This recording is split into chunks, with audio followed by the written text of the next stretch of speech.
हाँ जी, कल से आपके सीए इंटर के एग्ज़ाम स्टार्ट है और पहला एग्ज़ाम जो है आपका वो अकाउंट्स का है। एग्ज़ाम में जाने से पहले कुछ इंपॉर्टेंट चीज़ों का हमें ध्यान रखना होता है, कौन कौन सी चीज़ें हमें कैरी करनी चाहिए और कौन कौन सी चीज़ों में आपको ध्यान रखना है एग्ज़ाम लिखते हुए। ठीक है, तो दोनों चीज़ों पर डिस्कशन करेंगे। हम एक मिस्टेक क्या करते हैं कि इंस्टीट्यूट की साइड से हमें हमें जो एडमिट कार्ड मिलता है उस पर हम सिर्फ एक चीज़ देखते हैं कि हमारा नाम ठीक है और हमारा एग्जामिनेशन सेंटर कहाँ पर पड़ा हुआ है, बस इसके अलावा हम पढ़ते ही नहीं है पूरे पूरे के पूरे एडमिट कार्ड को। इंस्टीट्यूट ने इतने सारे पेजेस पढ़ने के लिए ही दिए होते हैं। ठीक है, तो आपसे रेलेवेंट जितनी भी रिलेटेड चीज़ें हैं वो सारी कंसाइज करके आपको इस वाली वीडियो में मिल जाएंगी कि कौन कौन सी चीज़ें आपको यूज़ करनी है। जैसे सपोज करिए एक पॉइंट इन्होंने लिखा हुआ है मोबाइल फ़ोन वाला, कि मोबाइल फ़ोन अलाउड नहीं है, सबको पता है। इन्होंने कुछ कैलकुलेटर से रिलेटेड भी लिखा हुआ है कि कैलकुलेटर कौन सा वाला आप यूज़ कर सकते हो, एज़ पर पैरा 23 वाला कैलकुलेटर कौन सा होता है। और भी काफ़ी सारी चीज़ें इन्होंने लिखी हुई हैं टाइमिंग को लेके कि कौन सा टाइम है, कौन सा टाइम अलाउड है, कब आप अंदर आ सकते हो। मास्क ग्लव्स जैसे इन्होंने लिखा हुआ है, मास्क जो है वो बिल्कुल कंपलसरी है, फेस शील्ड जो है वो ऑप्शनल है, ग्लव्स भी ऑप्शनल है। तो कुछ सारी चीज़ें हैं, वाटर बॉटल आपकी ट्रांसपेरेंट होनी चाहिए। तो ये कुछ चीज़ें हैं जो आपको ध्यान में रखने की है एग्ज़ाम में जाते हुए, स्पेशली जब कोविड-19 की सिचुएशन है। तो फटाफट से वन बाय वन आप जल्दी जल्दी से सारी चीज़ों को देख लीजिए। सबसे पहली चीज़ आपको क्या करना चाहिए, 2 कैलकुलेटर्स लेके जाने चाहिए। 2 कैलकुलेटर्स लेके जाने चाहिए, सबको पता होता है। ठीक है, सबको पता होता है 2 कैलकुलेटर्स लेके जाने चाहिए, लेकिन कोई लेके नहीं जाता, एंड टाइम पे सब भूल जाते हैं। तो सबसे इंपॉर्टेंट चीज़ क्या है कि आपको 2 कैलकुलेटर लेके जाने हैं और सेम टाइप के दोनों कैलकुलेटर लेके जाने हैं। सेम टाइप का क्या मतलब है, देखिए कैलकुलेटर 2-3 टाइप के आते हैं मार्केट में। साइंटिफिक वाला तो आपको लेना ही नहीं है, ये आप जानते हैं। पैरा 23 के अंदर कौन सा डिफाइंड है कि साइंटिफिक नहीं होना चाहिए, बेसिक कैलकुलेटर होना चाहिए। तो अलग अलग तरीके के आपके कैलकुलेटर है। जैसे सपोज करिए कि ये कैलकुलेटर, एक ये कैलकुलेटर है। तो हम एक गलती क्या करते हैं कि हमारे पास जो हम यूज़ कर रहे हैं उस कैलकुलेटर को ले जाते हैं, पहली चीज़। और दूसरी चीज़, जो भी घर में एक्स्ट्रा पड़ा होता है हम दूसरा उसको ले जाते हैं। ऐसी मिस्टेक आप बिल्कुल ना करें। जो आप कैलकुलेटर यूज़ कर रहे हो सेम टाइप का कैलकुलेटर आपको एग्ज़ाम में भी लेके जाना है। ठीक है, काफ़ी सारी जो आपकी प्रैक्टिस है वो उसी वाले कैलकुलेटर पे होगी जिसको आप यूज़ कर रहे हो। तो आप उसी सेम टाइप का दूसरा कैलकुलेटर लेके जाए। इस गलती को आप कभी भी रिपीट ना करें कि आप कैलकुलेटर अलग टाइप का लेके गए या कोई नया कैलकुलेटर लेके जा रहे हो, तो उससे बड़ी परेशानी हो जाएगी। दूसरी चीज़ जो वैसे तो सबको पता होनी चाहिए, लेकिन अगर नहीं पता तो आपको सिर्फ और सिर्फ black ball point pen use करना है, ब्लू पेन यूज़ नहीं करना है बिल्कुल भी। ऐसा इन्होंने एडमिट कार्ड में लिखा हुआ है। ठीक है, तो ये चीज़ आपको ध्यान रखनी है। इससे रिलेटेड एक ट्रिक है वो मैं आपको बताऊंगा अभी लास्ट में कि ब्लैक बॉल पेन का वाला क्या ट्रिक क्या है इसकी यूज़ करने की। तीसरी चीज़ है स्टेपलर। अब स्टेपलर आप सोचोगे स्टेपलर की क्या ज़रूरत है। स्टेपलर जब हम एडिशनल शीट लेते हैं, तो जब हमारे पास एडिशनल शीट आती है तो हमें उसे टाई अप करना पड़ता है एडिशनल शीट को, और उसके लिए वो थ्रेड देते हैं। आपने उस थ्रेड को कितनी अच्छी तरह की तरीके से बांधा है, ठीक है, और अगर वो एडिशनल शीट जो है आपकी वो लूजन हो गई है और वो निकल जाएगी, तो ICAI is not responsible. ICAI responsible नहीं है बिल्कुल भी, लीगली वो बिल्कुल भी रिस्पॉन्सिबल नहीं है। अगर आपकी शीट खुल के गिर जाती है तो ICAI को उससे कोई लेना देना नहीं है। आपने सजेस्टेड अपनी आंसर शीट मंगाई, आपको नहीं मिली उसके अंदर, आप कुछ नहीं कर पाएंगे। ठीक है, तो हमेशा आप एक कैरी करिए स्टेपलर। जब भी आप कोई नई शीट लें, एडिशनल शीट लें, तो उसको क्या करना चाहिए, आपको उसको टाई अप करना चाहिए थ्रेड से भी प्लस स्टेपलर से भी। ठीक है, तो एक छोटा स्टेपलर अगर आप कैरी कर लेंगे तो काफ़ी ज़्यादा सही रहेगा। और अकाउंट्स में नीड पड़ सकती है आपको एडिशनल सीट्स की, वो मैं अभी बताऊंगा कैसे नीड पड़ेगी, देखिए। उसके बाद आंसर शीट जो आपको मिलेगी, उस आंसर शीट पे आपको सिर्फ पेन का यूज़ करना है। आंसर शीट में आपको रोल नंबर भी फिलअप करना है, जो भी आपका रोल नंबर है उसको पेन से फिलअप करना है आपको आंसर शीट में। और अगर OMR शीट, जो कि अकाउंट्स के पेपर में तो नहीं मिलेगी लेकिन जिसमें भी MCQ है उसमें OMR शीट जो आपको मिलती है उसको पेंसिल से यूज़ करना पड़ता है। ठीक है, अब दूसरी चीज़, ये जो रोल नंबर है ये हमें इन वर्ड्स में भी लिखना पड़ता है। कई बार ये जनरल मिस्टेक पाई गई है आपकी आंसर शीट्स में कि आप जो है इंग्लिश गलत लिख देते हो अपने रोल नंबर की। तो एक बार छोटी सी चीज़ है, अपने रोल नंबर की इन वर्ड्स में कैसे लिखना है वो एक बार देख के चले जाइए। वहाँ पर जल्दीबाजी में कैसी भी गलती हो सकती है आपके साथ। ठीक है, उसके बाद सैनिटाइजर्स, आपको 2 सैनिटाइज़र कैरी करने हैं, छोटे वाले, चाहे 50 ml कर लीजिए, ठीक है, या 75 ml कर लीजिए, आपकी सेफ्टी है। कैसे 2 सैनिटाइजर, सबसे पहले हैंड सैनिटाइज़र आपको यूज़ करना है, और दूसरी चीज़ सरफेस सैनिटाइज़र भी आते हैं, आपको उनको भी यूज़ करना है। आपके एग्जामिनेशन सेंटर में किस तरीके से उन्होंने सैनिटाइजिंग की हुई है, उन्होंने किया भी है या नहीं किया, आपको उससे कोई लेना देना नहीं है। आप जाएंगे और उसे सैनिटाइज कर लेंगे जहाँ पे भी आपकी शीट है उसे कर बैठने से पहले। ये आपकी सेफ्टी के लिए है, किसी और की सेफ्टी के लिए नहीं है। तो अब 2 अगर कैरी कर लेंगे तो काफ़ी ज़्यादा अच्छा रहेगा। ग्लव्स मेरे हिसाब से तो पहन के नहीं लिखा जा सकता, तो ग्लव्स तो आप छोड़ ही दीजिए। उसके बाद आए मास्क। मास्क तो कंपलसरी है, तो सबको पता है, लेकिन मास्क भी कंपलसरी है तो आप प्रेफर करिए कि आप N95 फायर लेयर वाला मास्क पहनिए। इसके 2 रीज़न हैं। पहली चीज़ सेफ्टी, और दूसरी चीज़ जो N95 मास्क है आपका, उसमें ब्रीदिंग इशू नहीं आते। तो आपको 3 घंटे लगातार मास्क पहन के रहना पड़ेगा, और स्ट्रिक्ट सेंटर है तो आपको थोड़ी देर के लिए भी मास्क नीचे करने नहीं देगा। अब तक आपने मॉक टेस्ट वगैरह दे के जो है हैबिट बना ली होगी 3 घंटे पहनने की, तो आप प्रेफर करिए N95 मास्क ही लेके जाए आप एग्जाम में, ताकि ब्रीदिंग इशू ना हो। उसके बाद 7 चीज़, वाटर बॉटल उन्होंने लिखा हुआ है, आप अपनी कैरी करिए। तो ये तो अब तो किसी और से आपको टच भी नहीं करना है, तो वाटर बॉटल खुद की होनी चाहिए, और कोशिश करिए वो ट्रांसपेरेंट हो। ट्रांसपेरेंट मतलब दिखाई दे रहा हो उसमें पानी, ठीक है। तो ये कुछ चीज़ें हैं आपको जो ध्यान में रखनी है, कौन सी चीज़ें हमें कैरी करनी है एग्जामिनेशन में। छोटी छोटी बेसिक से पॉइंट है, आपको ध्यान में होगा। अब कुछ चीज़ें ऐसी होती है जो हमें एग्जाम के दौरान ध्यान रखनी पड़ती है, टिप्स कह लीजिए, या कुछ गलती है जो हम अवॉइड कर सकते हैं। कौन सी, देखिए, सबसे पहले अवॉइड यूजिंग न्यू पेन। जब भी आप एक नया पेन इस्तेमाल करेंगे एग्जाम में पहली बार, ठीक है, तो उसमें क्या होगा, चाहे आप उसी टाइप का पेन सेम यूज़ भी करें और एग्जाम के लिए आपने नया खरीद के रखा हुआ है, तो जो न्यू पेन होता है उसकी जो निडल होती है फर्स्ट टाइम में, वो थोड़ी सी हार्ड होती है जब आप उसे फर्स्ट टाइम यूज़ करते हो। तो जो आप ऑलरेडी पेन यूज़ कर रहे हो, या तो आप उसे यूज़ करिए, या आपको अभी देख के ही पता चला कि ब्लैक पेन यूज़ करते हो और अभी आप खरीदने जाओ, तो आप क्या करो, एग्जाम में जाने से पहले लास्ट पेज पे या किसी रफ कॉपी पे उसको ऐसे ऐसे चला के देख लीजिए। चला के थोड़ी देर ऐसे करते रहिए जब तक उसकी जो है हार्डनेस खत्म हो जाए उसकी, ठीक है। ये थोड़ी छोटी सी चीज़ है, एग्जाम में स्पीड स्टार्टिंग में स्लो हो जाती है, उससे राइटिंग में बहुत अजीब आती है। उसके बाद second point, always start your answer कहाँ से, from fresh page. Fresh page का क्या मतलब है, सेंटर ऑफ द पेज में आपको आंसर लिखना है। जैसे कि सपोज करिए ये मुझे आंसर लिखना है, आंसर नंबर 1, तो मुझे आंसर नंबर 1 का ए पॉइंट लिखना है, तो मैं इस चीज़ को मिडल में रखूँगा, मिडल में। रीज़न बीइंग, जब आप एक्स्ट्रा शीट लेते हैं और अगर आप कोने पे लिख दे, तो जब आप थ्रेड से यहाँ पर होल करेंगे तो चांसेस है आपका आंसर नंबर भी कटने के, ठीक है। तो आपको ध्यान में रखना है हमेशा कि आप मिडल से यूज़ करें। दूसरी चीज़, आगे आ जाते हैं लाइन बाय लाइन।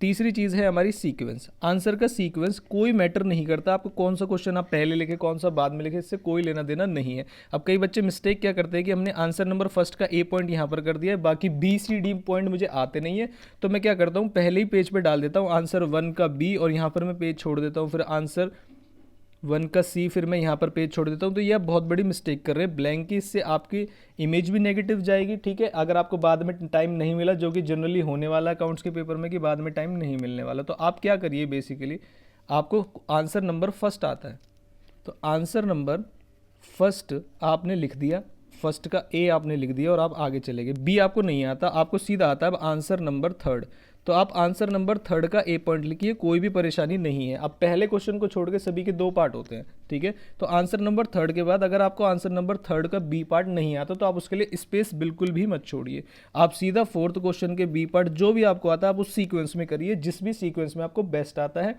लाइन से सारे क्वेश्चन करने के कोई भी एक्स्ट्रा मार्क्स नहीं है, तो इस चीज़ का आप बड़ा ध्यान रखें। बिल्कुल भी पेज में गैप मत छोड़िए कि कितने पेज में मेरा आ जाएगा तो यहाँ पे गैप छोड़ दो, वो बड़ी नेगेटिव चीज़ जाती है एग्जामिनर के लिए। उसके बाद drawing accounts is not compulsory, no extra marks. इसका क्या मतलब है, 12th क्लास में हमें समझाया जाता है कि आप बिल्कुल सजा सजा के लिखिए, इस तरीके से आप अकाउंट बनाइए, ठीक है। यहाँ पर उसमें पर्टिकुलर्स डालिए, पर्टिकुलर्स में अमाउंट भी डालिए, उसमें रुपीज़ भी डालिए। तो ये जो सारी चीज़ें होती है हमारी, ये सीए लेवल पे काम नहीं आती है। अगर आप बिना अकाउंट बने भी कोई आंसर लिख देते हैं, तो उन जो आपका आंसर है, जो वर्ड्स है, जो अमाउंट है, उसके मार्क्स हैं।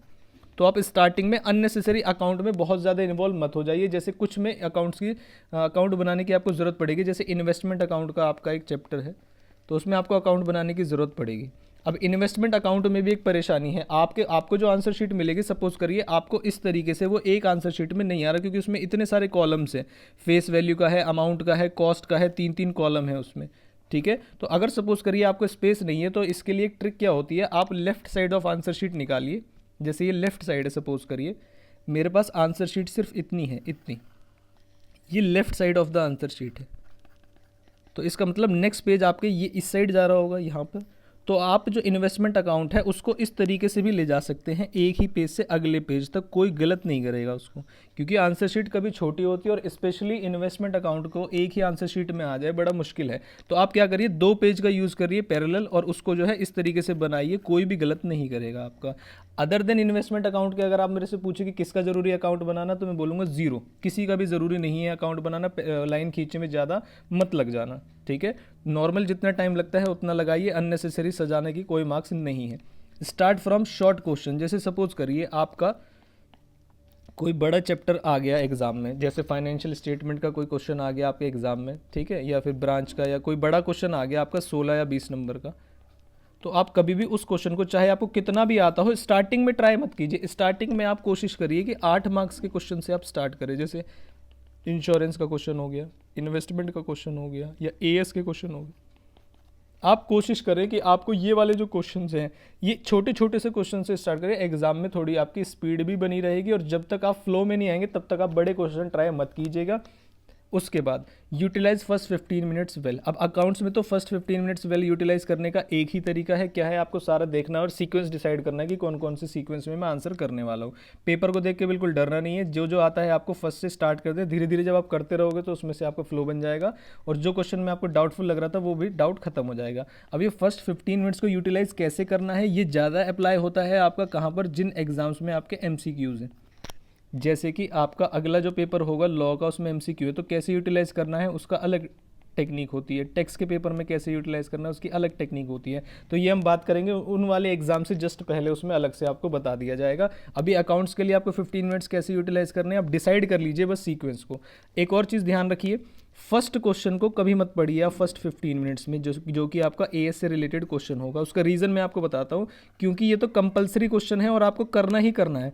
तो इसमें से तो आप सीक्वेंस डिसाइड नहीं करने वाले, क्योंकि फर्स्ट क्वेश्चन तो आपको करना है, पहले करिए बाद में करिए, लेकिन हमें कौन सा क्वेश्चन छोड़ना है बाकी के क्वेश्चन में से, ये हम पहले ही 15 मिनट में डिसाइड कर सकते हैं। तो इसका आप ध्यान रखें, फर्स्ट क्वेश्चन को बस एक ओवरलुक दे दीजिए, ऊपर ऊपर से देख लीजिए, और बाद में ये डिसाइड कर लीजिए कि आपको ये वाला क्वेश्चन छोड़ना है। ठीक है, आगे don't get stuck in one question. जैसे सपोज करिए आपको लगता है आपने इन्वेस्टमेंट अकाउंट की बहुत ज़्यादा प्रैक्टिस की है और इन्वेस्टमेंट अकाउंट का आंसर मैच नहीं हो रहा है, या वो बैलेंस मैच नहीं हो रहा है, या इधर उधर जा रहा है, तो ध्यान रखना उसे ईगो पे ना ले जाए, और पता चले आपने उस ईगो के चक्कर में कि नहीं मैं तो सॉल्व करके रहूँगा, उसमें आधा घंटा हो गया वेस्ट, तो टाइम जो बाकी क्वेश्चन पे अलॉट करने के लिए है वो हो जाएगा आपका कम। तो इस चीज़ का आपको बिल्कुल ध्यान देना है।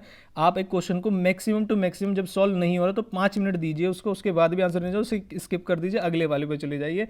बाद में आता है आपका, उस पर टाइम रह जाता है तो आप इसको सॉल्व करिए। उसके बाद आपको अगर एडिशनल शीट लेनी है, वैसे तो ये उसके ऊपर लिखा होगा और आपका एग्जामिनर भी आपको बता देगा, लेकिन ध्यान रहे रोल नंबर नहीं लिखना आपको एडिशनल शीट पे। इसीलिए मैंने आपको क्या बताया कि आप क्या लेके जाइए, स्टेपलर, क्योंकि आपकी एडिशनल शीट पे आपको रोल नंबर लिखना बिल्कुल भी अलाउड नहीं है, और अगर आप लिखते हैं तो एग्जामिनर के पास पूरा पूरा राइट है कि आपकी आंसर शीट चेक ही ना हो। ठीक है, तो इसलिए मैंने आपको स्टेपलर ऊपर बताया है, और ये do not right roll number on the additional sheet आपको लिखना नहीं है बिल्कुल भी। ठीक है, अवॉइड रिलीजियस सिंबल। अब क्या होता है, कुछ बच्चे क्या करते हैं कि आंसर शीट स्टार्ट होते हैं स्टार्टिंग में ही ये करने लगते हैं, ओम, फिर वो कोई साथिया बना देगा, कोई कुछ करेगा, बस जय साई राम, कोई कुछ भी, मतलब आप करने लगते हैं एग्जाम के अंदर। ये चीज़ आपको बिल्कुल भी अवॉइड करनी है, ऐसा बिल्कुल भी नहीं करना, मन में रखिए भगवान को, आंसर शीट तक मत लाइए। उसके बाद मेंटेन स्पीड थ्रू आउट। ये कोई बीकॉम का एग्जाम नहीं है कि आप स्टार्टिंग में अच्छी राइटिंग लिखेंगे, राइटिंग के कोई मार्क्स नहीं है, 1 मार्क्स भी, आधा नंबर भी नहीं है। ठीक है, तो आपको जो स्पीड है स्टार्टिंग से थ्रू आउट रखनी पड़ेगी, स्पेशली अकाउंट्स के पेपर में, अदरवाइज आपको पेपर आता हुआ भी छूट जाएगा।